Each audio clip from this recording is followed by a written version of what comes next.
Good evening and welcome. My name is Patrick McGee, and this is Anna Watt, and we are the co-chairs of the Vanderbilt University Speakers Committee. As a committee, we are normally searching the globe for exciting speakers to bring to campus. For our first event, however, we wanted to start right here at home. I would argue that right now there is no better place to start. As you all know, Nashville is an easy city to fall in love with.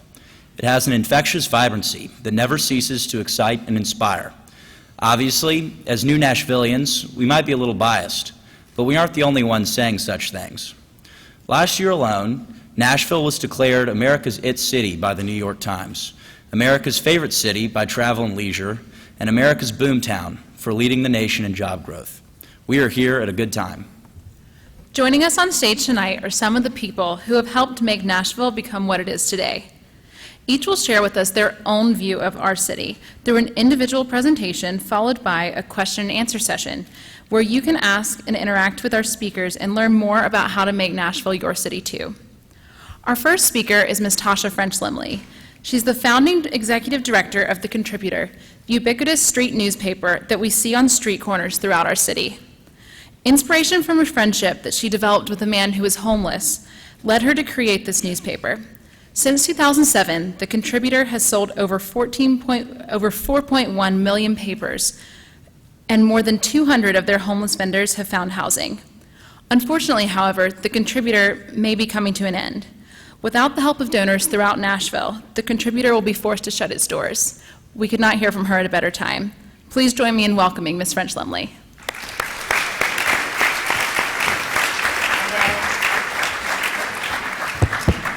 Let's see, can you hear me? Is that good enough? Okay. Let me check my time. Well, I moved here in 2002 and I was desperate. I wasn't your standard run-of-the-mill, living in a ditch, wearing someone else's underwear kind of desperate, but I was the unusual version of having just graduated from college desperate. I thought I was going to move here and make $30,000 a year and have it made. I had a degree in photojournalism and interviewed 14 different places and did quite well and got exactly one job offer, and that was Kinko's in downtown Nashville. The Tennessean didn't want me. I had multiple interviews for different positions at the Tennessean. The Scene didn't want me. Never even got an interview at the Scene. But the Scene didn't want me so much that I couldn't take photographs for free. So that's how well I was doing here, and that's the kind of desperate we're looking at. So when I got the job at Kinko's, I had to accept it. I didn't have another choice. So $9.25 an hour it was, and helping people with their files and their Word documents and make awesome brochures out of terrible, crappy programs. And that's what I got to do. And so during this time of desperation for me, I just needed something. I needed to know, why am I here, for lack of a better word? For why, what am I supposed to be doing? This isn't coming out the way I'd envisioned. And I don't know that I really envisioned anything, but I sure didn't envision working downtown at Kinko's. And yeah, so this is me looking. And so I know that the theme of tonight is Nashville luminaries. And so I'll let you know that I am not one of those. The only luminary you'll find in my story is what I am still looking for, and that I see little glimpses of along the way. So one day, just in the middle of this desperation, I was just thinking through things, and I realized that every day when I parked my car behind where I worked, I would just walk quickly around the corner on the sidewalk to the front door, and that was it. But I realized there was the same man that sat there every day on that same bench.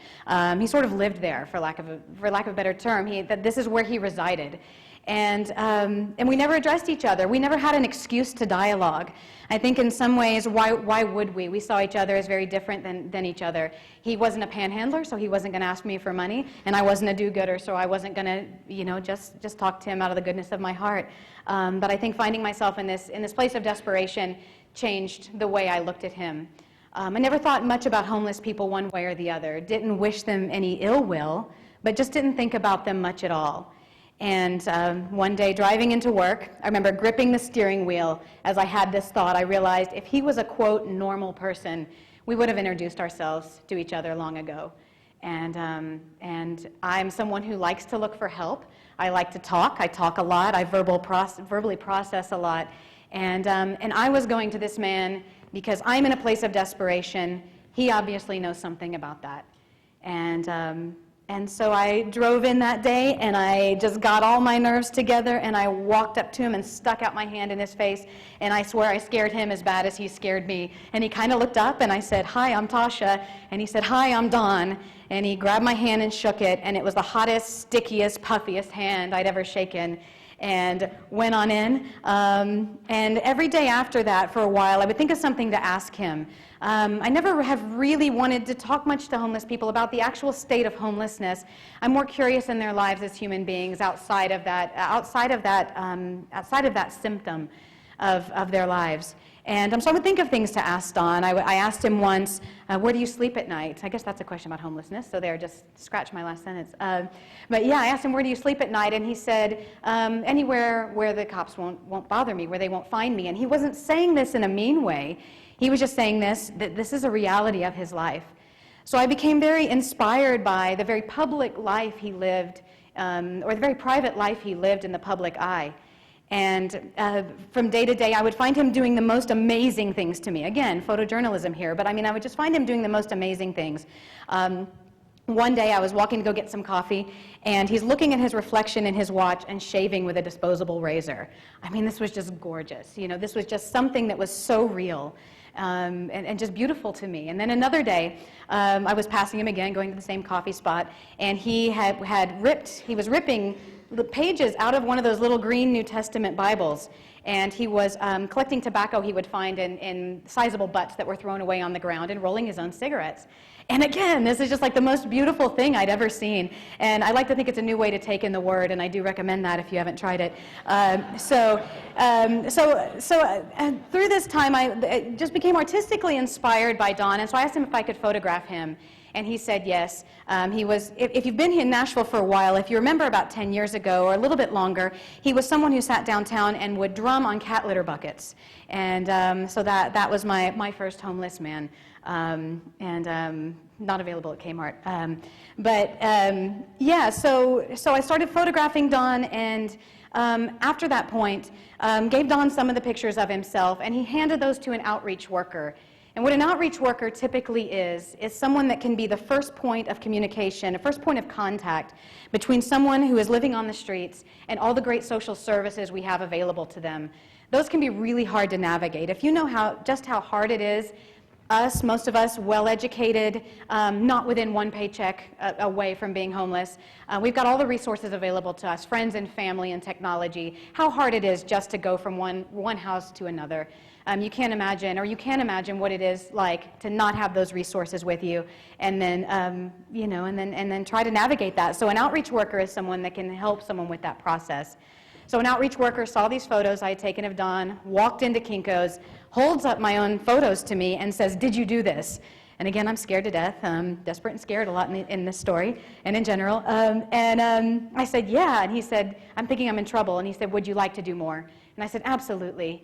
And so over the next few years, again, this starts in 2002, so fast forward the next few years, just spent quite a bit of time photographing and interviewing people who lived on the streets. One of my favorite things to ask homeless people is, why the hell do you believe in God? That's something I struggle with myself, and I think that talking to some people who have really experienced some pain in their lives, you get some really good answers. Everything from one man I asked said, because I knew that once when I was walking and I did not have shoes, I knew if I knocked on that door and asked them for shoes, they would give them to me, and they did. And another man said, because I've stuck a needle in my vein every year for 20 years, and my blood was still clean. And so get a lot of good answers. So try asking that question to a friend sometime. So again, so at this point, I'm years into then freelance graphic design. My time at Kinko's was very, very short-lived. I moved on to do freelance graphic design, and was doing okay at that. You know, this offered me a lot of flexibility. I could hang out on the streets. You know, I could do photography on the side, but still looking for that thing. So I'm finding myself in a place now where I'm in love with the homeless community, and I don't belong there. I don't have a degree that tells me I belong there, that I have any right to help anybody. And I'm also, I still have this sort of journalism degree, and I've been working on building publications and getting better at that, but still not being able to be hired at our great journalistic entities. And so, since no one would hire me for the job I wanted, I decided to make my own. And I was so desperate for that I was willing to do it for free. And yeah, this was not something that came from such an altruistic place. People think that they interpret my story as when I shook Don's hand, that I'm reaching out to help this man. And I appreciate that someone would think that great of me. But no, I mean, this is me doing my own soul searching. This is me reaching out for help in many ways. And so the same thing with the contributor. I'm lost. I don't fit in anywhere. I'm not getting hired the places I want to. And so I don't know what to do but take my skills and my passion, and they happen to equal a street newspaper. I was aware of street newspapers in other cities, and what a street newspaper typically is, and most of you know now, but it's a publication that focuses on issues surrounding homelessness and poverty, and is distributed only on the streets by people who have experienced homelessness, and they keep the profit from the paper they sell. So in 2007, I had the thought, actually watching a movie one day that was unrelated, and I had the thought someone should start a street newspaper in Nashville. And I just kind of filed that away, as you do, but it kept nagging, and then I realized I did have the right mix of skills and passion, and I could get this done. So got together with a few people and started it. It was a fun side project. We're almost at our 6-year anniversary. And so for the first few years, other than our vendors, no one received a dime. And we grew very slowly. So for 2007 through 2009, you probably didn't see much of us at all. You might have heard a couple things, but it was pretty underground. We didn't have very many vendors, and we were just kind of limping along. But it was a good project. In 2010, we started experiencing a great amount of growth. To give you an idea of other street newspapers in the country and their circulations, DC, Chicago, and Portland all have street newspapers that circulate about 30,000 a year. I mean, 30,000 a month. And the big guy in town has always been Seattle, and they circulate about 70,000 a month. And so we knew we'd never equal these numbers. But what happened is in 2010, in January, our circulation was at about 12,000 per month. We thought that was where we were going to level off.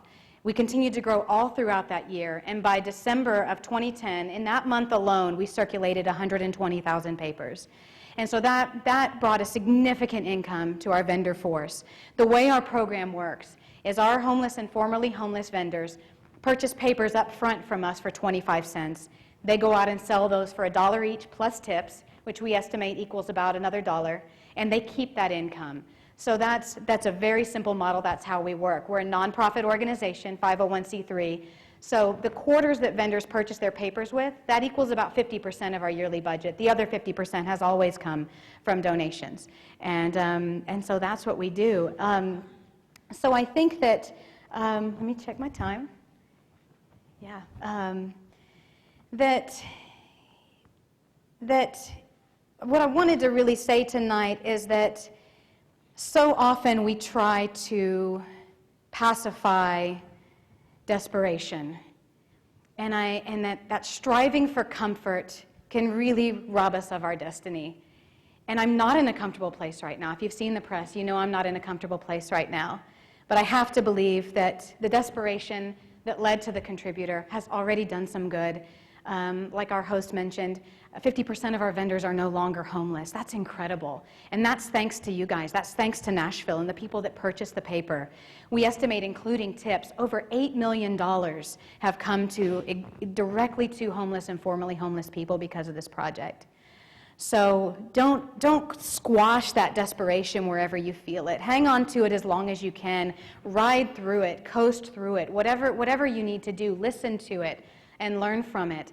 Because I think if I had been able to satisfy that desperation, if the Tennessean had hired me in 2002, the contributor would probably not exist.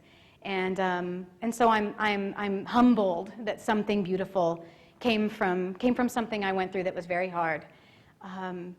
And we thought in the beginning of this project that we were doing two things. We were selling a publication, and we were creating income for homeless people. But I think what we've really been selling is an antidote to desperation. I think that face-to-face interaction between someone who has experienced homelessness and someone who has not changed my life once, and that rippled throughout and has changed many other homeless people's lives because of that. And I hear from people in our community all the time about their favorite vendor. You hear that kind of language now. That's just incredible to me. Their favorite vendor, or they want to know where their vendor is. All of these people that did not have an excuse to dialogue, now having an excuse to dialogue with each other. And I think that's our big marketable item. And that's why we've done as well as we have. The Contributor is by far the highest circulating publication of its kind in North America, and per capita the highest circulating street newspaper in the world. It's been an amazing project, and I hope it continues. But if it doesn't, it's been an amazing ride, and people's lives have been changed. So thank you. Thank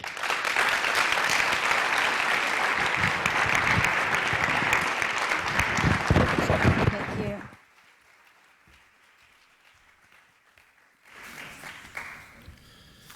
Thank you, Mrs. French-Limley. Our next speaker, Arnold Mint, is an acclaimed chef and owner of some of Nashville's best restaurants, including Boulevard, PM, and Susie Wong's House of Yum. His culinary prowess has led him to being featured on Bravo's Top Chef and recognition in publications across the country. Before being a chef, Mr. Mint was a competitive figure skater. Please join me in welcoming Mr. Arnold Mint. Hello? Hello? Can you hear me? Can you? I get to follow that, huh? That's really good. We were sitting back there kind of nervous because when you put a TED brand onto a poster, it gets intense. You want to like write poetry or something, right? Can I just sit here? Can you see me if I sit right here? Hi, everyone. Hello, everyone. If I'm speaking, you're speaking. I'm Arnold. I'm from Nashville, and I guess my story is going to be a little more casual. I love what you said. It was beautiful, and I'm already thinking of ways to work with you to get some stuff going with what I do in my reality. My parents are here. My dad's a retired professor, and my mom, obviously. I don't know if you guys know who she is, but she's the real legend of Nashville, Patty Mint. So I guess my story will start with them. She came over as a nanny, and she opened a restaurant called the International Market and Restaurant because she was hungry, and everything down here was fried and overcooked and starchy. So she decided to keep her husband happy. She had to start cooking some Asian food, and news traveled fast, and people started to come, and her little food stand in the back of an H.G. Hill grocery store soon became what is now a staple in Tennessee. She was the first Asian restaurant and introduced some really funky stuff back in the day. And so I'm proud of her for that, and because of that, I'm here. So that's the start of my story. Like any Asian son, I didn't go to medical school. I didn't go to law school. I decided to become a figure skater that wore sequins and rhinestones, and got to go to dance class and do the splits all the time. So that's what I did all my life, running away from school, and ended up in New York, where I thought, my dad's a professor, so how can I stay here? I'll tell him I'm going to get an education, and I'll go to culinary school because I figured I could breeze through it. Because when I was touring as a skater, I was in Europe a lot, and all my journals were reflections of wine and food, and so I figured, it'd be the best thing for me just to fake my way through an education and get a culinary degree and go to management classes so I could play with my friends at the clubs at night.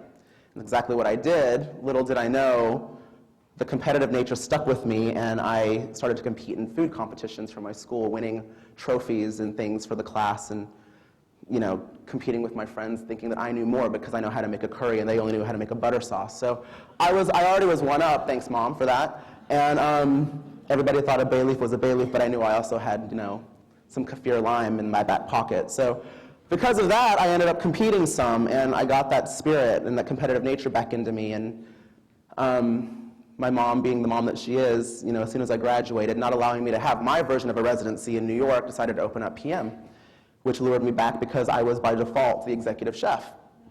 Long before my time, I was enjoying sitting in a basement peeling shrimp for a 4-star chef and missing family meal of bologna sandwiches.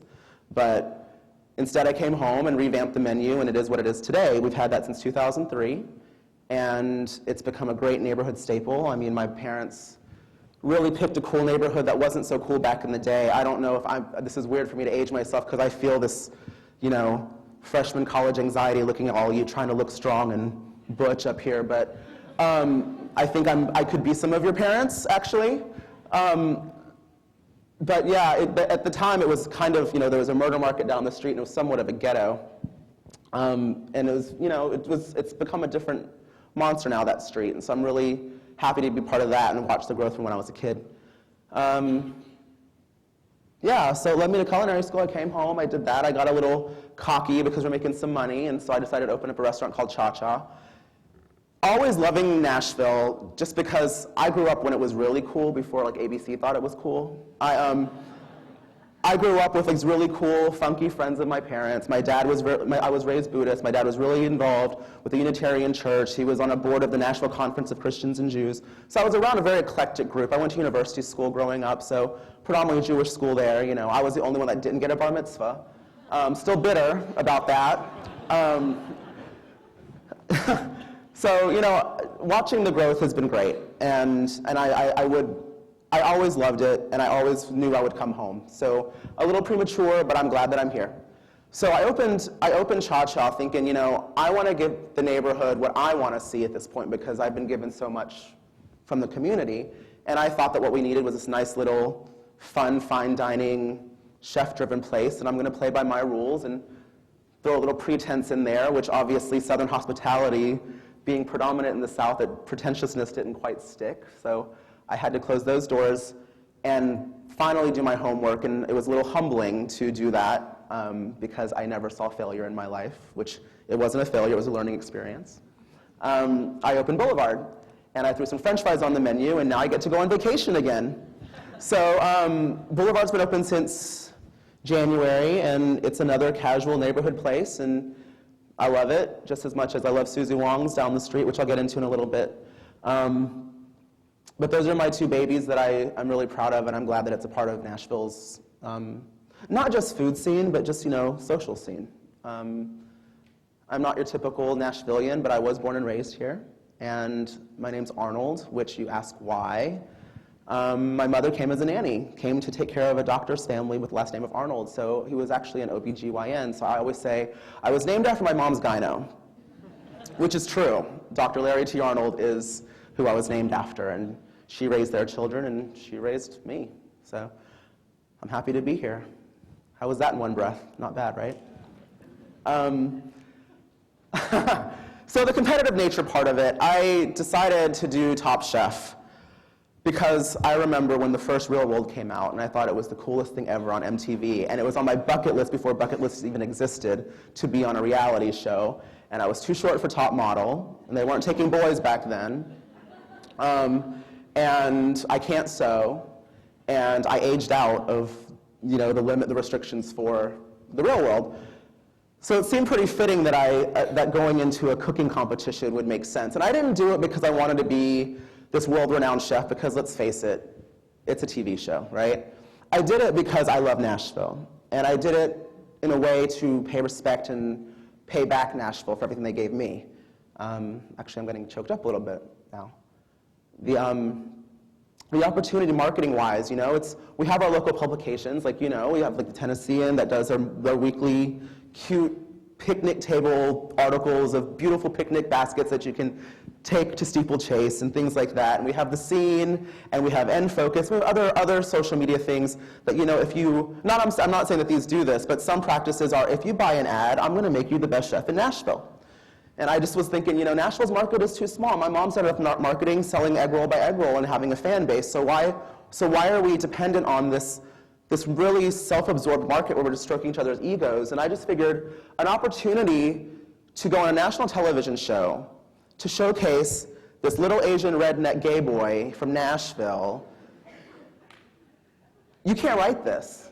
I wanted to say another word after that, but I didn't know if there's a closet on the campus. But you can't write this shizzle, It was perfect. I mean, I basically created this scenario, this marketing scenario that they didn't know what to do with. I fit 4 people's character profiles for this show of 18. So they were just dumbfounded, and I got cast making one dish, wearing a bow tie and an Otis James cap, which, was pretty cool. And through that, when I got there, I was like, damn, I really have to cook now. And I started to see people that were my bosses when I was working in New York, and I'm like, uh-oh, this is kind of, I forgot that part of it. I had the jeans, and I had the bow tie, and I had the bronzer, and I had the knives that came in a Louis Vuitton case, by the way. And I knew that I had a skill set because nobody that was cast to cook Asian cuisine. But I also knew that I came from a kitchen where we were taught to cook with our heart and not be scared of the chef. And just to throw things in, and it didn't matter what you had, what kind of knife or what kind of tool or equipment that you had in your hands, but just to cook and taste it, And I'm sitting here with all these gadgets that I'd never touched before, and I was excited to touch them, but I also knew that people were going to watch me and judge me and think I was some goober that didn't know what he was doing. So the pressure was there. But during all this, I started to realize that all these guys were just playing a big game with themselves, and it was all a game for everybody, and it was basically whoever could, can I get a little candid? We're all old adults here, right? Who was swinging their sword a little bit bigger? It was a sword fight, and I was like, come on, I don't want to play like that because my friends at home and my fans and family are going to see this, and I just want to be who I am. So the personality they thought they were going to get turned into this really I kind of scaled back a little bit because I didn't want to make myself a farce in a public eye. I wanted to come home with a little bit of more integrity than that. So in all reality, one of my dishes weren't tasty enough, and I was asked to go home. But it was the best dish that night. That's how it works, right? So I came home, but the one thing that I learned of all this is after the show, we started touring. And I started hanging out with all of my buddies from the show, and they started to come to Nashville because we were booking all these weird things that people that love pop culture want to touch us and have us sign things and do things and cook things, and it's, whatever. So it's a paycheck. So they started to come to Nashville and really get what I was doing, and they started to respect me more. And if you look at the Top Chef list of the 60 contestants that they've had in the past, where are they now? I'm probably one of 4 that has a restaurant that's still standing. Some of them never even got off the ground. So that's kind of cool. And actually, I don't have 1. I have 3.5. So the 0.5 being at the farmer's market, wine bar. So that was kind of cool, and it was a good opportunity for me. And I think it excited people in Nashville. It kind of, we're known for music. We're not really known for food. And it kind of put us there. It helped, marketing-wise. It helped us look like a progressive city and in a direction that was more than just what people think of us. I'm not your cowboy running around with a guitar. I never have been. So I like that. I like that I could be the spokesperson for what I think Nashville is, which is eclectic and open and giving and caring and accepting. So that's my beautiful reality that I've been exposed to. And I don't see much adversity through that. And actually, I love that Tasha asked me, we were trying to figure out what we were going to talk about today. And she was like, what's been my biggest struggle? I just met her in the green room.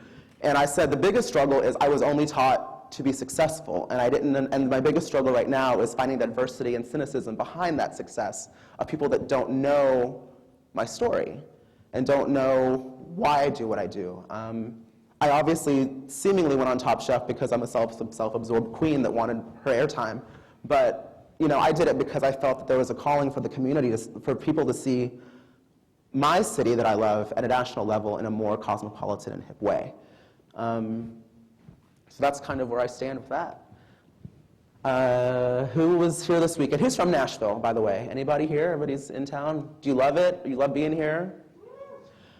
We had this Music City with Food and Wine Festival this weekend, and the Kings of Leon, actually, they love food a lot, and I see them at my restaurants all the time, and I saw this group of, this committee being formed last year at the restaurant, and they started to, I kind of knew where they were going, and so basically kind of funded the first Food and Wine Festival, which happened this weekend. And the Food and Wine Festival is from Food and Wine magazine, right? So it's a big kind of all-inclusive, hoity-toity, real fancy, she high-dollar ticket event, which I don't think in Nashville you necessarily need to have, because if you want to see me, I'm at every charity event giving out food for anything, any time of the day. But there are some celebrity chefs that came in to sell their books and sign and kiss babies and whatever, and it was a great event. Ironically, My friend that won Top Chef was just here this weekend. I don't know if you guys follow me on social media, but it's Arnold Mint. So you can follow me on Twitter, Facebook, and wherever else. And he was here because of 3 years ago, Top Chef brought us together. He won my season. And through the tours of Nashville, he fell in love with hot chicken. And through us becoming buddies, I helped him open his first fine dining restaurant in Philadelphia 2 years ago. And this December, he's opening a place called the Fat Ham, and it's going to be a Southern-inspired restaurant. And so I've kind of been like his liaison and connection. I really attribute my vision for him because it's going to be a Tennessee kind of place. And so we were out shopping and eating and eating and eating and eating, and I'm so glad he's gone because I think we did 12 restaurants in 3 days, and three restaurants every meal kind of thing, and every cocktail that we just stared at and smelled and asked for the check. And it's been a good process, but I was thinking to myself, why is he, this guy that represented the United States at the Culinary Olympics and was the only one to win a medal the year he went, the guy that won Top Chef, the guy that's worked for Joël Robuchon, the guy that's worked at the Ritz, the guy that's amazing, the guy that was raised in a bread shop with his dad, from New York with all the resources, why is he coming to Nashville to go to all of these new trendy restaurants where all the chefs doing Southern food here are from that city and we all work with them up there? Why are we going to the restaurant on the first day and we're not getting turned on at all because it's the exact same plate that we have, we know exactly where to get that pork, and the dude's a French chef, from a big hotel. And so the next day I was like, okay, his staff's coming tomorrow, where are we gonna go? And mind you, the food's really good. I'm really glad that these restaurants are here just for the sake of the growth of our city, but it's not really what I thought he wanted, because what inspired him was a little shack on Main Street, and not a deconstructed hot chicken. So I was thinking, and all of a sudden we found ourselves at this store where this guy that had an accent that, I'm from here, I couldn't even understand what he was saying. He had all these farm tables because he was closing this shop to open a Vietnamese restaurant. I don't know. But he had all these farm tables that were like beautifully handcrafted farm tables. And all we could think about was, they're so cheap, you have to take them up and put them in your restaurant. And so we started deconstructing all these farm tables and ordering all the tabletops. And his designer was going crazy on the phone, and she's like, this is an amazing store. You come down with your buddy, and you're going to be able to tell everybody that this restaurant in Philly has these farm tables, that you found that this man got all this wood from Kentucky and from neighboring cities. And then it clicked. I was like, it's the story. And in thinking about this coming here today, I'm like, what am I going to talk about? Like, just wing it, whatever. And it got a little more serious yesterday when I realized what I was doing.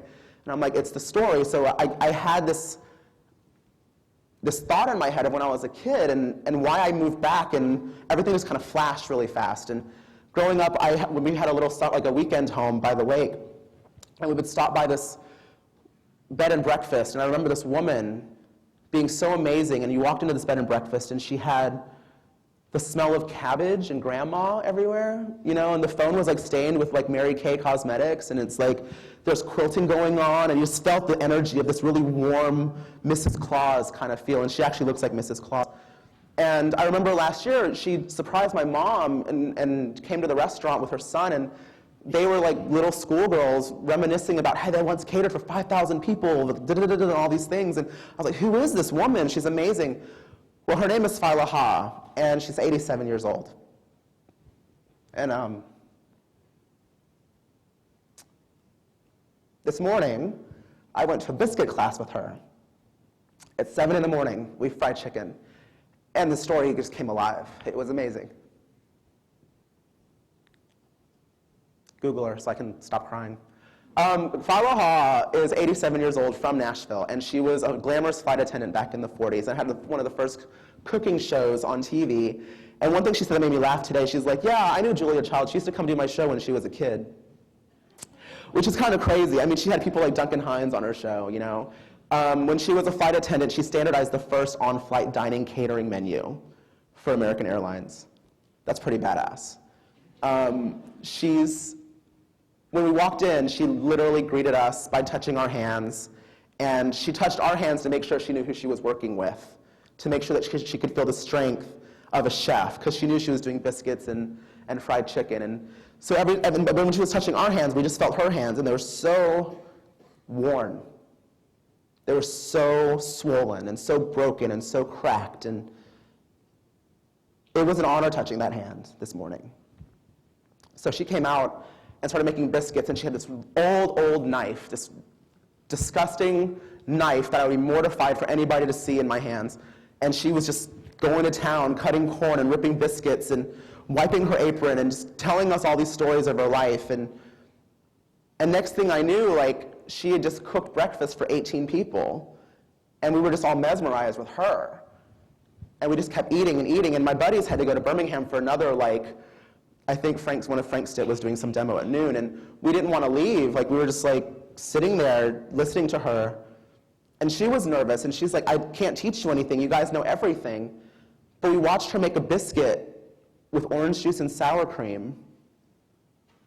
And this is how she did it. She literally, like, grabbed flour and threw it on the table, and then she, like, picked it up and felt it, and then she just poured some orange juice on it, took some sour cream and just went like this, and next thing you know, it was the most delicious biscuit. It's crazy, because I'm like, we need some buttermilk and some blah, blah, blah, and some this, and we're all sitting there watching her do it, and then we all made our biscuits, and she was like, well, I learned something too today, that my biscuit's better, and, you know. She was so cool, and it was such a good experience, you know, and then she basically didn't think that she taught us anything, you know, she didn't know why we were there. And we forgot to analyze the food. She didn't even give us a fruit salad and a fruit salad bowl. We were eating it through Ziploc bags because we were fellow chefs sitting at a table. We had to fold our own napkins, and we were wiping our hands on a kitchen towel together, and she was like just ripping things with her hands and not concerned about what we were thinking, because she knew that she was in like-minded people's company, even though she's 87 and I'm 36. We were the same people. And so with all the things and where I've been and what I've seen and what Nashville's become and where we think we're cool and all the hype of this Music City Festival where we want an autograph and a signed book, and we forget that social media and public pop culture right now has kind of jaded us or made us forget or blinded us to the realization that these stories that we want, that make us who we are in Jolton. You know, just sitting there. It's amazing. Wow, sorry. I'm emotional. It was amazing this morning. She thinks that food is pure. She's never had well, she goes, I don't drink much, but I know she was joking. She doesn't drink. She's never had a medication in her body ever. She's completely healthy. After this whole thing, she told us that she can't hear. She's deaf now. But she's a showgirl, you know. She was on TV. She knows how to turn it on, and it made sense after a while because she wouldn't respond. I just thought she was in her zone and like just talking and doing her thing, and really she did the only thing that's not even an adversity for her. It's a beautiful thing, right? It's beautiful, like you said, is that she's still in it and she feels it, that it doesn't, any handicap it's not hindering her in what she's doing every day. She believes that food is isn't just food. Food is something that should be pure from the moment it's created to the moment it goes in your body, and that's what feeds you. And she thinks that, you know, food feeds souls, and I believe that too. And we have the power to share that with people, whether it be, you know, having a little bit of 15 minutes to be able to raise some money for a charity, or just having a moment to sit with her. It's really special. But I encourage all of you, you know, it's like we read these food magazines, and I hate the word foodie, by the way. It's the worst word ever. Gourmets, food lovers, yeah, nobody's an expert. We all eat. We all know we all know when it's feeding time. That's one thing we all have in common. So, and we all have a relationship with food. But I hope that with what society's done, and even with myself, I don't even want to be hypocritical because I went on a pop culture reality TV show, for God's sake, you know. So I'm not downplaying that and the opportunities behind it, but you want to go to a fancy restaurant and you want to buy a food and wine magazine and get this and that. I mean, yeah, we're influenced by that, and you want to say, oh my God, my favorite restaurant is this place because of this. Whatever, that's great, do it. But don't forget, like, there are deeper stories that got us here, you know? My buddy's Nashville-inspired restaurant in Philadelphia is because of Phyla. So go out and find your phyla, and go out and find your story. And I thank you. And that's my story.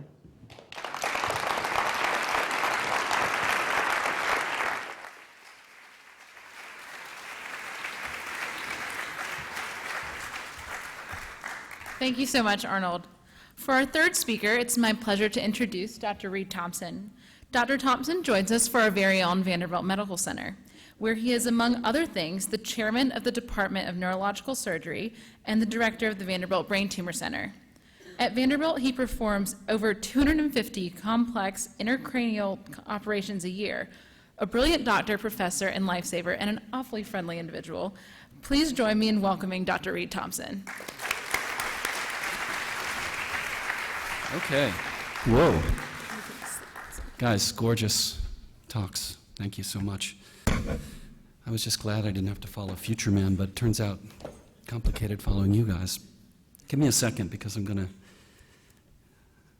pull up some slides. Physicians always need slides. I thought about going slideless, but I decided to tell you some stories relating to some pictures, because I think pictures are kind of worth 1,000 words, really. So let me see if I can pull this up, get it started from the beginning. Can you see? Okay. Let me try my timer, too. Okay. So I'm Reed Thompson. I'm a neurosurgeon, and I've been at Vanderbilt and lived in Nashville for 12 years. And what I wanted to do was to talk to you a little bit about what I do, what I love, what I'm passionate about, what I think about every day. And you talked about a term that I just loved, and it was a beautiful reality. And for me, I fell in love with a beautiful reality, and that's the brain. When I was first in college, but then in medical school. So what I thought I would do is to talk to you a little bit about what I do and what neurosurgeons do in a short time, and also to weave in kind of some Nashville stories as we go on. So I was a third-year medical student, and I remember sort of really vividly the first day that I actually touched the brain, the human brain, in an alive patient. And it was a day that sort of seared into my brain. I was a 13-year-old little boy who had a brain tumor, and I found myself in the operating room at Johns Hopkins, where I was in medical school, sort of standing side by side with really one of the world's foremost neurosurgeons, Ben Carson. Some of you may know Ben. And he said, "Here, Reed, touch the brain." Of course, I had my sterile glove on, right? And I was like, "Touch the brain? What do you mean, touch the brain?" What I remember about that day was everything about it. I remember how I was thinking. I remember the light. I remember, every emotion. I remember floating driving home because he had gone, this patient, to the ICU after surgery, and he was up playing video games in about 20 minutes after his operation. And I thought, whoa, something special's just happened here. And what I realized then is that I could devote my life and myself to thinking about the brain. And it really is a combination of things, really. It's a wonder of this most beautiful reality of the human brain. It's the anatomy, it's the physiology, it's neurosurgery is all that, but it also involves a lot of skill and technological skill. Interestingly enough, the technological skill one needs to have, I've learned as a neurosurgeon, does not equate necessarily with fixing things, because if you ask my wife, when things break in my house, I'm like, "Lorraine, I can't fix this." And she goes, "What? You're chief of neurosurgery at Vanderbilt. What do you mean you can't fix it?" I'm like, "I can't fix it." But deeper thoughts about the brain, just in terms of artistry and philosophy. A lot of people have thought about the brain. It's such a beautiful structure. Take a minute to take a look at it. I think it's shaped like a C, and it's one of the reasons I sort of half-jokingly admit to naming my 3 kids all names that begin with the letter C: Connor, Claire, and Cameron.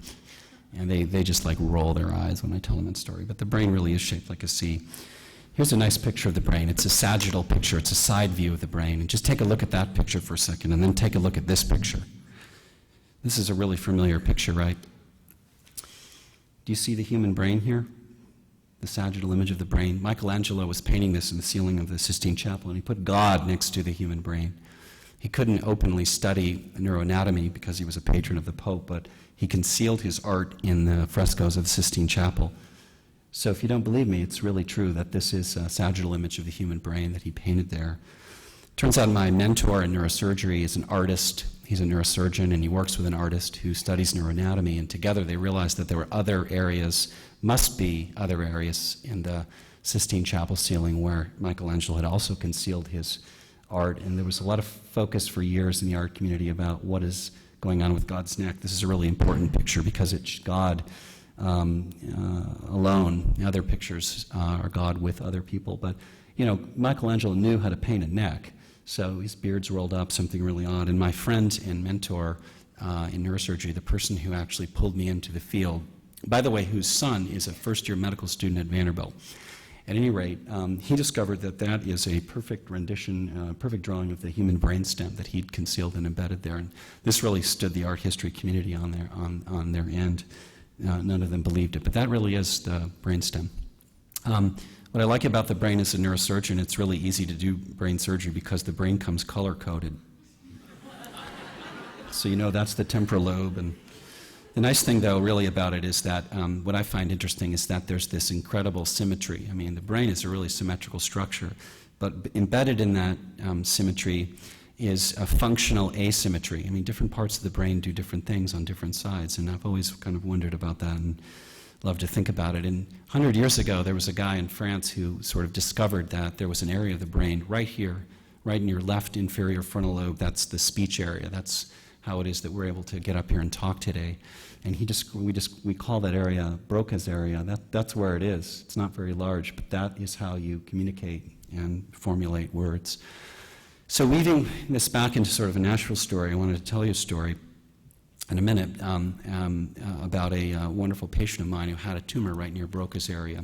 Before I do that, I wanted to talk to you about just kind of some fundamental things that have happened that have allowed us to do safe surgeries on patients. And really, it's a recognition that the brain is sort of this amazing connection between the structure, and it's like, how in the world, looking at this, does that make us, get up here and give amazing talks like Arnold and Tasha? I mean, how is it that that tissue can do that? We've developed ways of looking inside the brain with a microscope, and this is an incredible view under the microscope of some of the amazing brain arteries. Just look at the incredible beauty. These are about 3 or 4 millimeters. That shouldn't be there. That's an aneurysm. And now with a microscope and new technologies that we're developing, you can put small clips across the aneurysms like that, and you can basically do some amazing things by bringing light and magnification in. So imaging has really changed the way we function. This is a great picture. I love this picture because that's the sagittal image of the brain that I showed you earlier. I also love that picture because that's, and I think it's very beautiful, but that's my wife's brain. And she gave me permission to show that. But very nice pituitary there, I can tell you. Frontal lobe. Seriously, Lorraine's like the smartest person I know, but that's a gorgeous picture, isn't it? It really lets us find things now. We can actually use this imaging and technology. This lady was dragging her leg, and no one could figure it out because they just kept looking at her lumbar spine like she must have some, disc in her spine. But, once you take a picture of her brain, you see this incredibly large benign tumor, and then we can actually go and take it out. And, she was walking around the halls 2 days after surgery. So how do you find something in the brain? I mean, well, it's kind of a combination of these things I've been talking about, our understanding of anatomy, microsurgery, and imaging, and we can do what's called image-guided surgery. Think about that for a minute. Image-guided surgery. That's what we do. So here's a patient who has a tumor that's in their language center. This is an MRI that's a functional MRI that we did at Vanderbilt that shows that's the language center lighting up next to the tumor. We can map kinds of things out. So it's allowed us to do things like awake surgery, so we can go in and find tumors and take them out near Broca's area. So back to the story for a minute. Beth Nielsen Chapman gave me permission to tell her story, and I love this story. And maybe you've heard this story, and I don't know if you know Beth, but she's just one of the most amazingly brilliant singer-songwriters that I know. And it's one of the great things about being in Nashville is just meeting all these incredibly creative people, both in engineering, medicine, and journalism and restaurants, food. I mean, you talk about a city that's, I lived in LA, San Francisco, the Baltimore, DC area. I've lived all over the world, India, Indonesia, Malaysia. We love living in Nashville because it's just full of amazing people. Beth, had no problem writing stuff. I mean, just music would just flow, right? Until it stopped flowing. And it stopped flowing because she was not able to get words into music and infuse lyrics into her music. And turns out what she had was she had a tumor near Broca's. And it was a benign tumor like that meningioma I showed you. That wasn't hers, but it was smaller, but it had caused a lot of swelling in Broca's area. And it was basically inhibiting her ability to write songs. So we actually did an operation and took out the tumor, and I love the story because in the ICU afterwards, and she just had like this writer's block, and she couldn't really understand it. But right away after surgery, she's, give me a pad of paper, and like all of a sudden, all these lyrics just started flowing out. And, you know, you talk about emotional, like, whoa.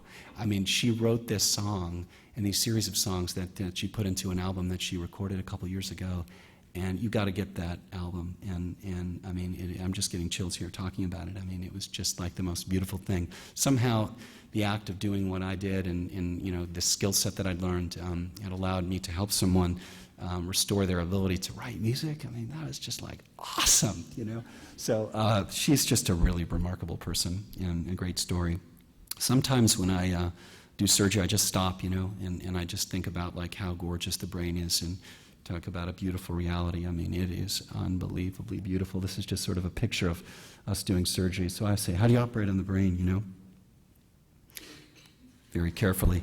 Neurosurgery is a little like going on an archaeologic expedition, I always say, and my kids kind of like this slide, you know. But the brain is covered up with this amazing stuff called the dura. Dura is like durable, durability, this leathery substance. You actually cut through it with scissors, and then you expose this incredible layer, the arachnoid, that the anatomist thought looked like a spider web, and then you peel that back, and then you're looking at the brain. So I really kind of think of it as like opening the windows of the mind, what we do. It's a real privilege. Kind of put this together for a minute in a video that I thought you might like to see. So this is a 5-year-old patient of mine from several years ago when I was in Los Angeles who'd had a seizure and had some bleeding in the brain. And if you look at the surface of the brain, you can't see anything, but we're kind of putting all these things together that I've talked to you about as how do you find something in the brain, where is it, how do you localize it, you know, the anatomy. You're looking through the microscope, and what you're going to see here in a second is that we're going to actually make a very small opening in the brain. It turns out you can actually do that really safely, and then just watch this unfold. This is like the view through the microscope, and there's a hemorrhage in there. And the hemorrhage is from this vascular malformation, this thing that's benign, but it had bled and it caused a seizure in this 5-year-old. So in just a second, we're just going to reach in here. I'll just let it kind of play out. I'm going to reach in and just pluck this vascular malformation right out. See how soft the brain is? It's kind of like mobile, you know, but here you go. Oh, man. I love that. So there you go. This 5-year-old kid went home normal in 2 days, you know, and so it's like, how is that possible? The brain is a really amazing thing. So let's just spend a few minutes just kind of like, why? Yeah, it's not quite like drive-through brain surgery, but almost. A lot of creativeness here. I think what really drew me, and my story is that what really brought me to Nashville was recognition that this was an unbelievably creative place, and I've had the privilege of working with some amazingly talented engineers. And one of the nice things about Vanderbilt is that the medical campus is embedded in the main campus. You know, these guys who are engineers, their office is like 4 minutes from mine. And so as a result of that, we're developing like all these really cool new technologies. This is my favorite lab. It's called the Snarl Lab. These are some of the people that we work with. This was my office. This truly is my office. It's got great karma because it used to be the neurosurgery operating room, and now it's my office. But that's the way the operating room used to look like, and this is what the operating room looks like now. And this is amazing technology that's transformed what we do, and a lot of it's being invented here in Nashville. This is, you know what that is? That's a neurosurgical robot, all right? We're developing that here in collaboration with some of the engineers. It's a totally new way of thinking about how to do surgery. I put this on just for a second, just to kind of let this play. It shows you just kind of some of the technologies that we're using. You know when you go to Kroger and you check out your bananas and stuff? Well, it turns out we can use that laser strip. You see the laser going across the surface of the brain here? This is a picture during surgery. That's the brain. The dura's peeled back, the bone's back. And then we can actually take that image and we can superimpose it on three-dimensional picture of the MRI. We can see how the brain shifts around, and it's sort of some newer imaging strategies that we've been developing at Vanderbilt. We've been developing these little steerable, cool robots. They're little needles. They're really kind of organic, the way they move around. You can imagine roaming that around the brain. This is what a robot might look like. We're not talking about the Da Vinci robot. These are new kinds of things. These are the kinds of things that we're inventing here. Here's a robot, a neurosurgical robot that's actually removing a clot. This is kind of an experiment that they did over in engineering over there. So let me just kind of wrap up for a second by telling you a couple of things. I work with some amazing, amazing people, and one of the people that we work with is a group of neurosurgeons called functional neurosurgeons, all right? You got to be really, really, really smart to be a functional neurosurgeon, right? I just do tumor surgery mainly, but these guys, they do some amazing things. And one of the things they're studying is they're really mapping out areas of the brain that respond to emotion. Do you know what? It turns out that during deep brain stimulation surgery, they can actually do recordings of patients' brains and even single cells in the brain in different areas during the surgery because the patients are awake. And they've been able to map out and recognize that there are certain cells that respond to different kinds of music. They don't fire unless a certain kind of music is playing. When Future Man plays his music, this particular cell in the brain is firing, okay? And your cells are going to be firing in a few minutes too when he starts playing. But seriously, the other thing about it is that they did this experiment where at one point where they had an electrode in and the patient all of a sudden experienced this incredible euphoria. Bottom line is what they discovered is that this was an area that's responsible for emotional processing. And then what they started doing was a series of experiments here at Vanderbilt where they actually showed patients pictures like really pastoral scenes or really violent scenes, and cells only responded to certain types of emotions. So a certain cell might only fire in response to like a really pastoral scene, but not to a violent scene. Can you imagine that? Think about all the kinds of structure-functional relationships that we're going to be unearthing as we go forward. And a lot of that work's being done here. It's one of the reasons that I came here. So I'm going to kind of close by telling you a story, and because I think, as you said, Arnold, stories are really key, and that's kind of the theme of the night. So let me just sort of tell you this person's story who gave me permission to do this. This is a guy who I've known for 10 years, and he's amazing. And when I met him, he was having about 10 seizures a day. And he had a small but strategically placed tumor right in his speech area, kind of near Broca's. And it was getting bigger, and Todd and I sat down 10 years ago, and I said, look, we really need to do something. We need to do an operation to take it out. And so we did that, and he never had a seizure again. And within about 4 weeks, he was out running. He ran the Boulevard Bolt. He got married to lovely E.B. He went and got a degree at Owen School of Business. He built a house. He traveled around the world with E.B. And then 7 months ago, they had Allie, who's like this unbelievable force of nature. The 10 years of clean scans, and Todd called me this summer and said, something's wrong, my speech is off, and I said, we better take a look again. And we did a scan, and his tumor had really changed. It had grown back, and it had grown back with like full force, and it was just this massive tumor. And we knew we had to go and do another surgery. Todd is like super strong. This picture was taken about 4 weeks after his surgery this summer. And he and my son, Connor, and my son, Cameron, E.B., and I ran this 5K.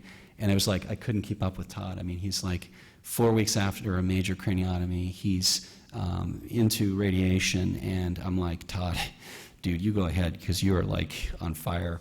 So he ran that thing in like 24 minutes or something absurd.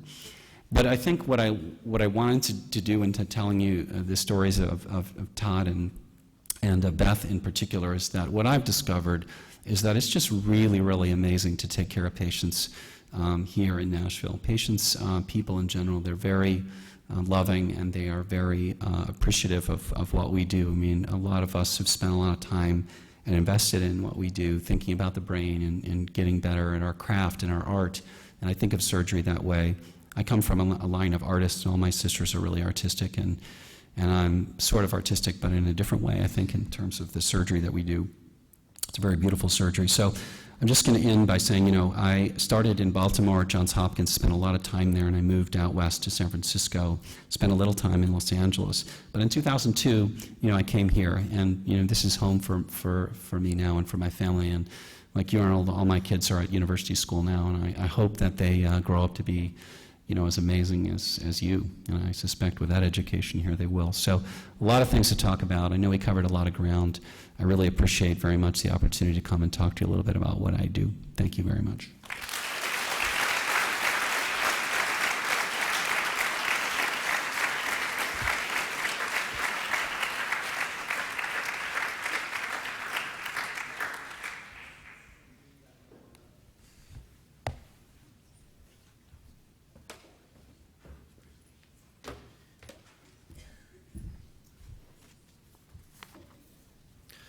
Thank you, Dr. Thompson. Our last speaker is Roy Wooten, a.k.a. Roy L., a.k.a. Fooch, a.k.a. Future Man. Mr. Future Man is a musician and inventor. As an acclaimed musician, he has won 5 Grammy Awards playing the drumitar for Bella Fleck and the Flecktones. As an inventor, he has invented the aforementioned drumitar, a combination drum-guitar, and the Royale, an instrument that resembles a piano but is based on the periodic table of elements and perhaps more instruments I don't even know about. And he is here with us tonight. So please join me in welcoming Future Man. Mic check. Hey, thank you very much. You know, I'm here to share a little bit of the pulse of what's going on in my life right now. I'm on the road. I just got off the road in Chicago. I flew in. I finished copying parts that I was up last night trying to copy for these beautiful players right here. And we just want to, I asked them to do something brave, which musicians don't do a lot of times, and let you see what we do before we present something to you. Now, I've given them a piece of music, and the music that I've given them is a sorrow aria. And the reason that it's a sorrow aria, because what's happening in my story right now is as I invent instruments, a lot of people may know me from Bela Fleck and the Flecktones.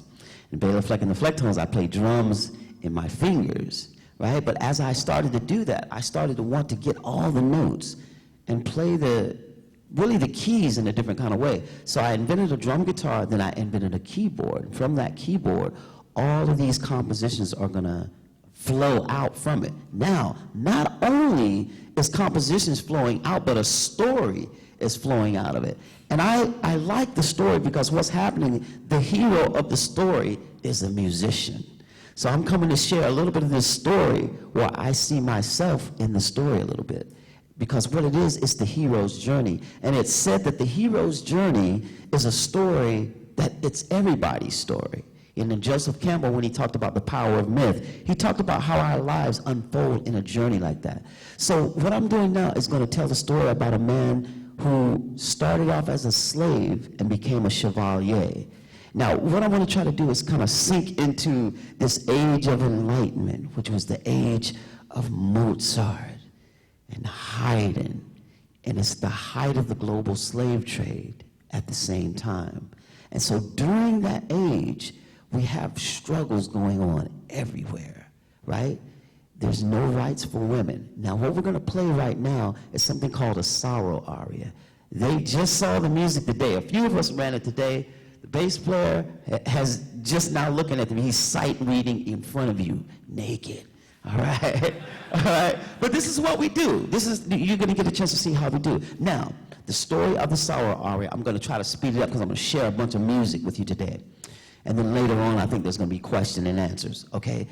Why this sorrow aria is written? Because I'm writing a story. We have a script. And soon we're going to start a fundraising campaign for me to start shooting the story of Chevalier, the Black Mozart, right? But the sorrow aria, as we were writing the story, I realized that in the story, there's a plantation owner that has a son by his slave mistress. And for whatever reason, this slave boy was a chosen one, born on December 25, on Christmas Day, with a prophecy at his birth saying by the midwife that he would not remain a slave.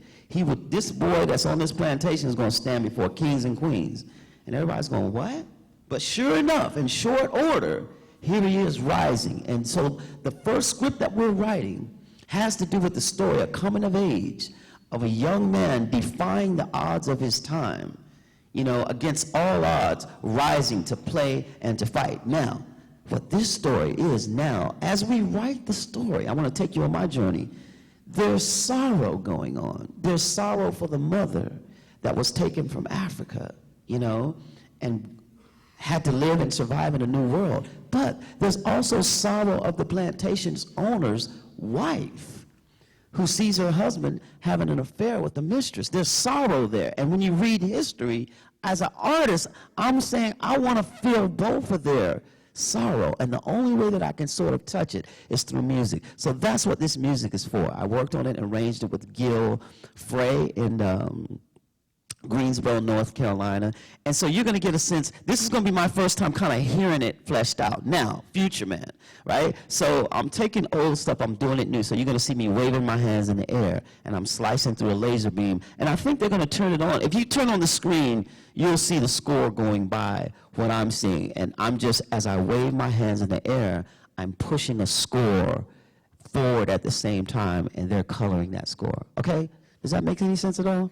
Okay. Here we go. Okay, you guys ready?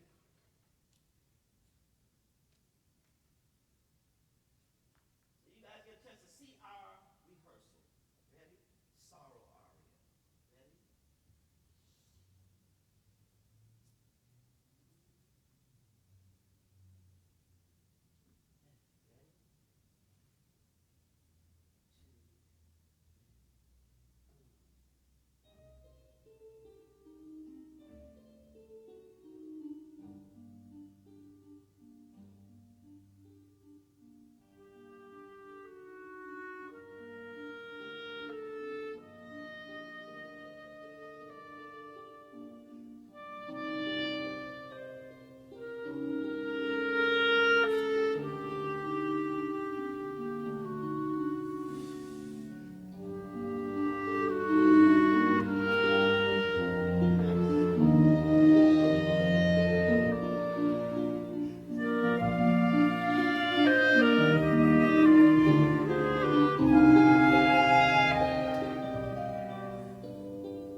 All right, one more time for these brave musicians here. All right. Okay. And you guys, if you want to just watch, because I'm going to show a little show and tell now. Okay, so this is a bird's eye view. This is the way I met them. They all went to MTSU. And we're actually going to do this again October the 27th somewhere with a few more players who didn't make it tonight.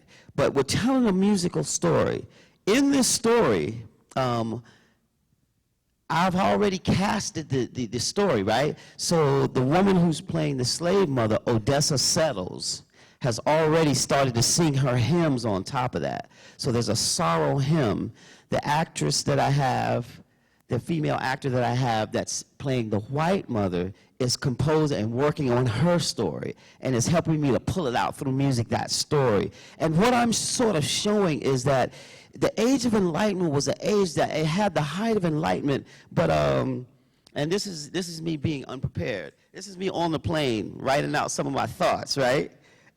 And I'm making notes to myself. And what I wanted to say was the ideology and the machinery of the global slave trade was at its peak during the Age of Enlightenment.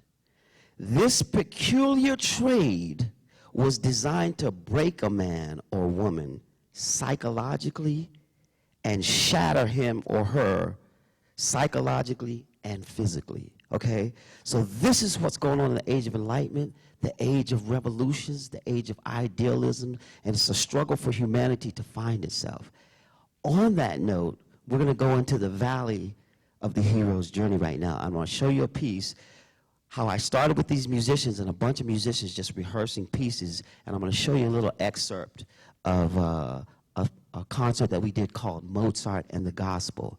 And what I'm showing there is the Age of Enlightenment.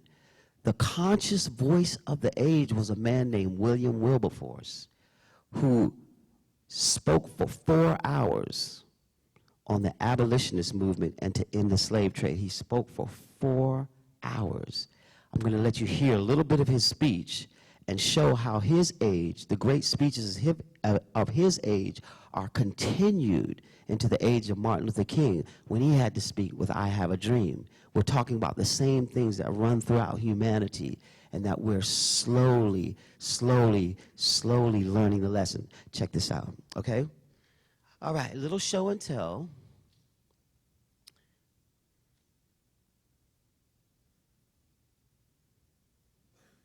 All right, sorry, this is my, all right, here we go.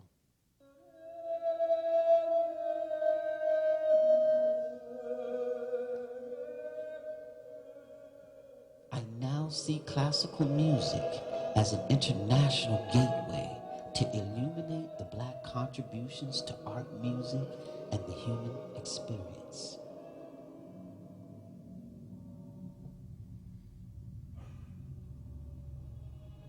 Mozart and the Gospel. It's a performance connecting classical music and black sacred music that thrived in the classical age when slavery and the Age of Enlightenment coexisted.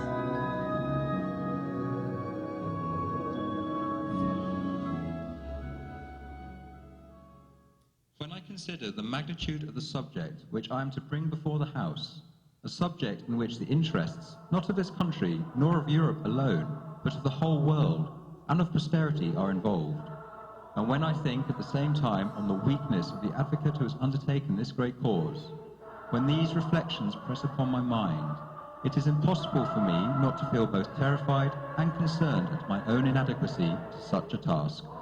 But when I reflect, however, on the encouragement which I have had through the whole course of a long and laborious examination of this question, how much candor I have experienced, and how conviction has increased within my own mind in proportion as I have advanced in my labours. When I reflect, especially that however adverse any gentleman may now be, yet we shall all, most assuredly, be of one opinion in the end. We're getting ready to play Mozart Clarinet Concerto. And what I asked Sissy to do is just, if she would help us to feel what I think that Mozart might have felt during that time.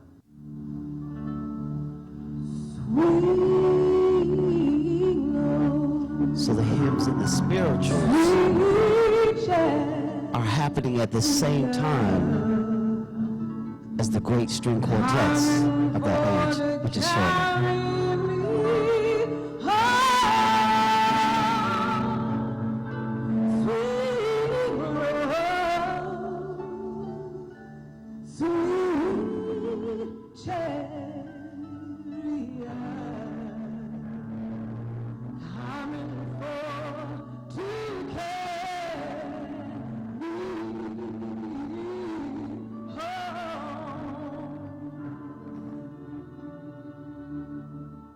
See if you recognize this.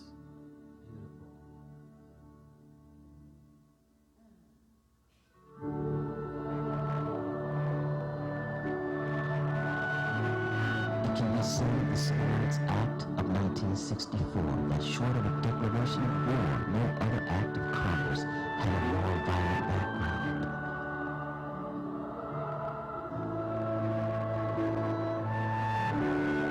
A background of confrontation, official violence, injury, and murder that has few parallels in American history.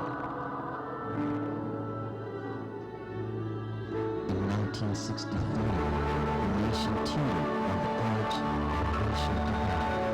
Blacks, frustrated by decades of second-class treatment, lost patience with their country's legal and political institutions and began turning in larger numbers to direct action to secure their rights. Racial segregation prevented black people from using public facilities, city buses, park facilities, and restrooms. And the great speeches of the past must be translated again from the age of Mozart to Martin. Even though we face the difficulties of today and tomorrow, I still have a dream. It is a dream deeply rooted in the American dream. I have a dream. One day, this nation will rise up, live out the dream of its dream. We hold it self-evident that all men are created equal.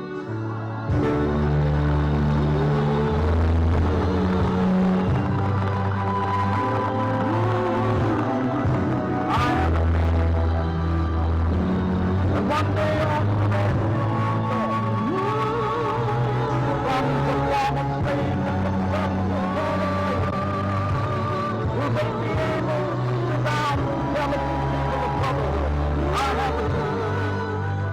One day. All right. Thank you. All right.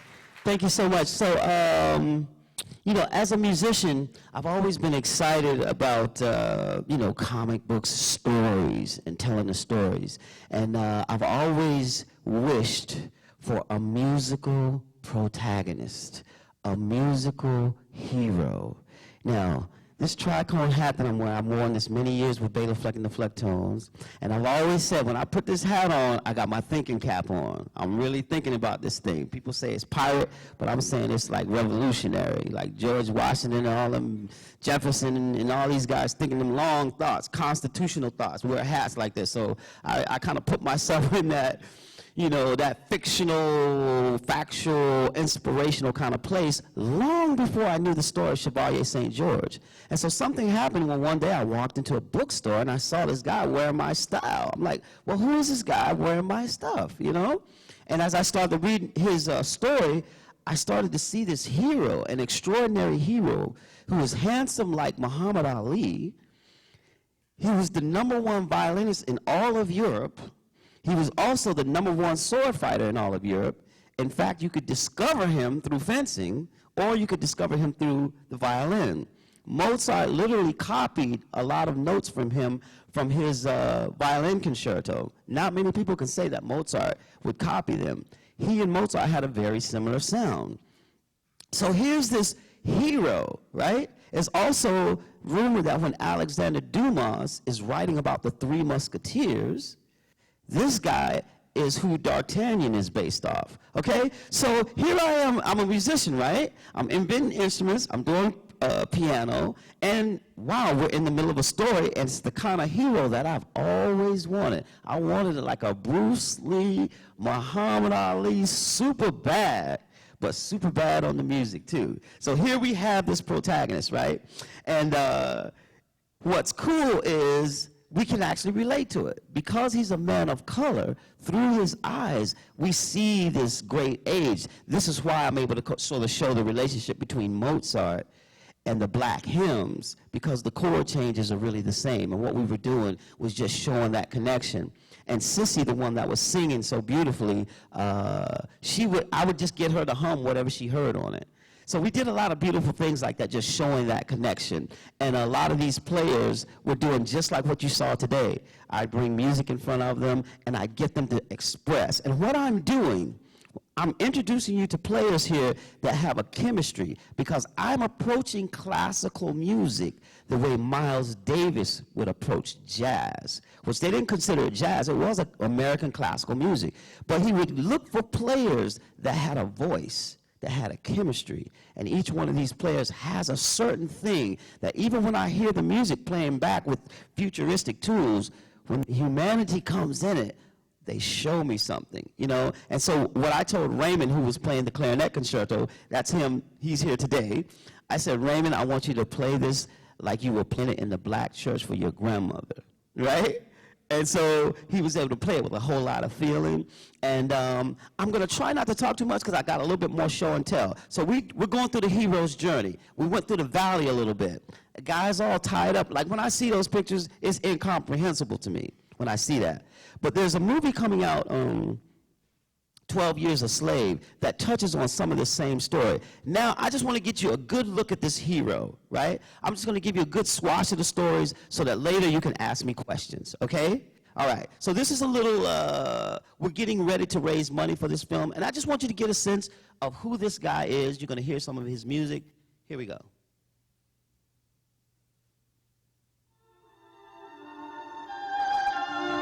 Music is a path to the future and heralds the advance of every age. God gave us music that we might pray without words. God gave us God's word. Haydn gave us God's elegance and form. Mozart gave us God's laughter. Beethoven gave us God's fire. And the Chevalier gave us all of this with adventure, heroism, and grace.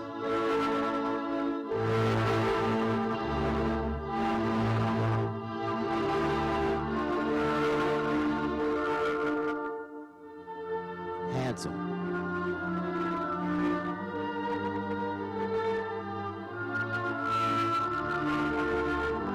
Has this huge story, and nobody's really been able to sort of wrangle it into this screenplay. So I said, Roy, these books are real boring. I've gone through them, and they're just sort of boring. And then Roy told me his take on the story, and it's his take that makes it sort of a masterpiece. Very unique characters, and we brought out sort of the drama of this man's life and what he did on a massive scale leading up to the French Revolution and into the French Revolution. So for me, as a history lover and a story lover, it's sort of the perfect story. So it's not such a stretch to take a real hero and say, wow, let's really art this journey. Because what's going on? You got William Wilberforce in England. He's like the Martin Luther King of the age, battling and dedicating his whole life towards the abolitionist movement. What do you have? You got the French Revolution is breaking out. Thomas Jefferson, the American Revolution is breaking out. Haiti, the Haitian Revolution is breaking out.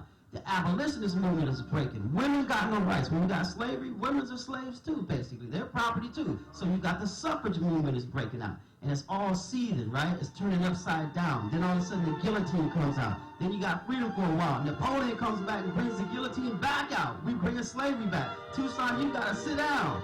Beethoven is coming, right? All these people are coming, and art is the herald of the time. So it's such an exciting time when you look in between the cracks and see what's going on. You know, it's a very fascinating time. So here's a kid. He can't just play. He has to play and he has to fight. right? So a lot of times the moral and the theme and the redemption of the story is that in the darkest times, a lot of times come the brightest lights. Survive the adventures of a musical hero. As he faced the guillotine, Colonel Malone remembers that distant afternoon when his father took him to discover the property. Chevalier, to play, to fight. Now this is my music in the back. A story where the art of war and the war of art meet in the adventures of a musical hero. The story of a child who risked his life to save a man and commits his whole life to become a man. The journey of a musician who became more than a legend. A slave who would defy the status quo to become a chevalier. A chevalier who would defy royalty to fight for freedom. And a man of color who stood as the symbol of the Age of Enlightenment and personified all of his idyllic promise.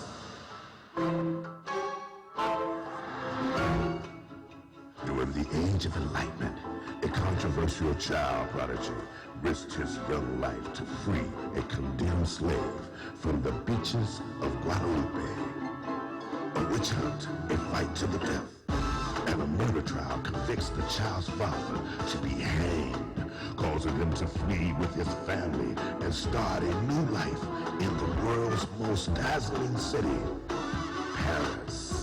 This mixed-race child becomes a French man and surpasses all barriers of skin color and race prejudices to learn, to play, and to fight. He becomes the greatest virtuoso violinist and sword fighter in all of Europe. He defeats the greatest fencers while composing, conducting, and performing the most provocative music works of his time. He leads two new classical art forms and influences Mozart, Haydn, and Beethoven. He can defeat any fencer, win any foot race, tame any horse, and charm any woman. He defies all odds that face him and his mother's race, and is poised to lead the great fight for freedom. Kings, queens, presidents, and statesmen admire him. And he can have anything he wants, except the freedom to be with the one woman whom he truly loves.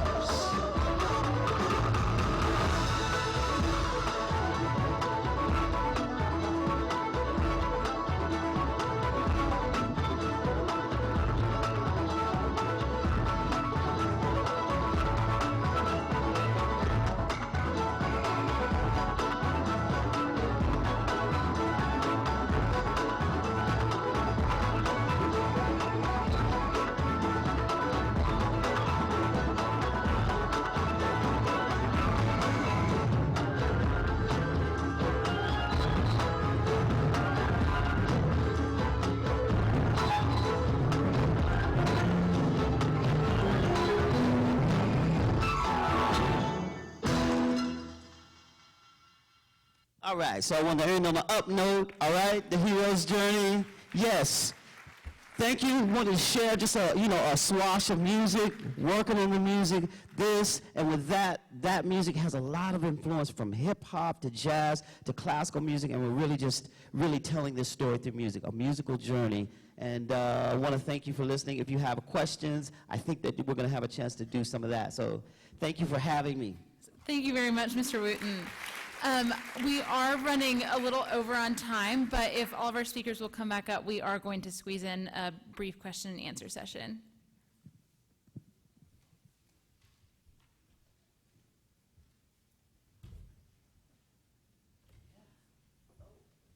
Yes, you can I have a seat there? Does anybody have any questions?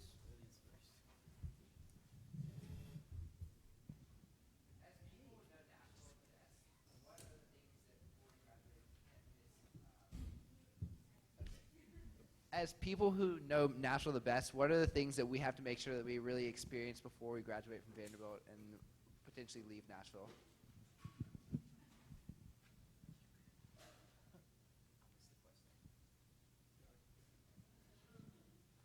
How long are you in Nashville for? 2 more years? What have you experienced?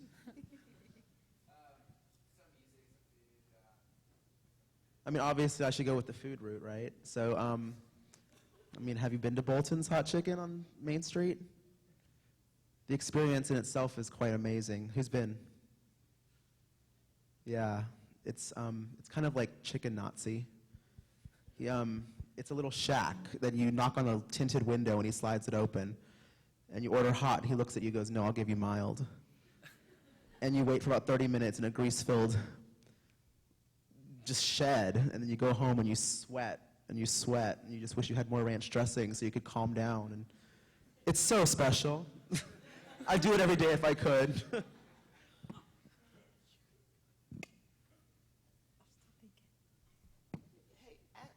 ask the question again. I guess, what are your favorite places to go in Nashville? Like, what are the things you can't miss out, miss doing while we're here? Wow, man! Now the convention center, that's the new convention center now, and Bicentennial Mall's got a lot of history in there. It's very cool, and just being in a city like this where people can meet eye contact. When you're in New York, you can't hardly even meet eye contact, and that's a lot, I think. So I just enjoy that, and for me, it is a music city, so I get a chance to meet so many good up and coming musicians. And so, I don't know, maybe the convention center and then start going to the older places. Bicentennial Mall. Where I like to go are the parks, the Warner Parks. And one of the things that it's actually the largest park in any metropolitan area in the country, maybe outside of New York. I don't know if you've been there. You been there? Amazing running trails and hiking trails, and all year round you can go, and the greenway system as well, take advantage of that. I mean, those are some of the things that we like to do. To me, that sort of restores my energy, and like being there. Nashville's a great place for particularly religious diversity, and I think it's an easy place to really get to know some people of diverse cultures and faith backgrounds. Our Hindu temple is amazing. Catch one of the big Hindu festivals. There are plenty of them, and our Islamic community is great, and the Christian community is great, and Buddhist and Jewish community, and many others, a Sikh community. So yeah, catch some services of faiths that you've never experienced. Any other questions? Any other questions? So I've been thinking a lot. So Vanderbilt's a place where people are really, really driven to perform and to achieve at a high level. And I was wondering what advice y'all have to give to people who do put a lot of pressure on themselves to achieve, and often in a negative way. But being for people who have achieved at the highest levels and seem to really love what you do, what advice would you give to people who push themselves really, really hard? I have one word: balance, balance, balance. So I coach my son's Little League baseball team, okay? He's 7. I'm the head coach. I'm not the assistant coach. How is that possible? Actually, I'm inspired by Hannah Sills is here. Her dad is a neurosurgeon, works with me, and he coaches Hannah's brother's baseball team, only that's a different level. It's kind of an elite team. Amazing. How is that possible? So what I would say is that you need balance. You need to make time for things that are important to you. And you can get swept up into focusing on something very narrow, achievement. But what I can tell you is I'm better. I'm better in all realms when I'm balanced. So think about that. Yeah, I'll piggyback on that. Self-care. I think you can run on all cylinders for a little while, and it can feel good, and it can feel like you're getting a lot done, but that's going to start to grind down eventually. One of the phrases that really grabbed me when I used to do some homeless outreach was, "You can't help anyone dead." And it sounds funny, but man, doing what you love is really, really hard. And I think prioritizing diet, exercise, your spiritual life, and your family and friends, those things they have to come first, because that's what's gonna be your nutrition throughout the rest of your work. And your work will suffer if you're not taking care of those other things and putting them first. Your work is gonna stomp on you sometimes and take over, but always be going back to that balance.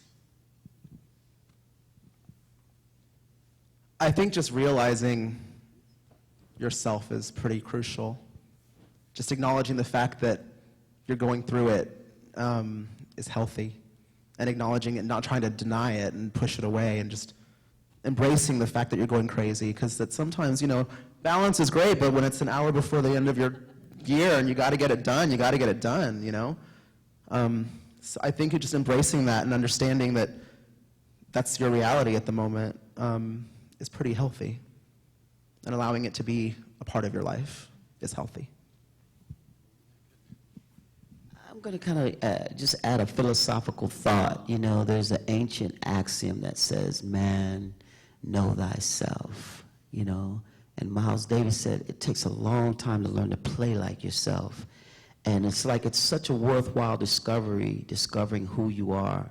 And so whatever it is that you're doing, putting your soul into food and your art form into working on other people, man, it's like a butterfly effect. It really makes a difference. So I would say that in music, a lot of times we tell people to really, really concentrate on the fundamentals of what it takes to do your work the best that you can do. And it's almost like don't let those fundamentals get boring to you. Find yourself in those little simple things and that repetition. And I like to think of that repetition like stirring salt.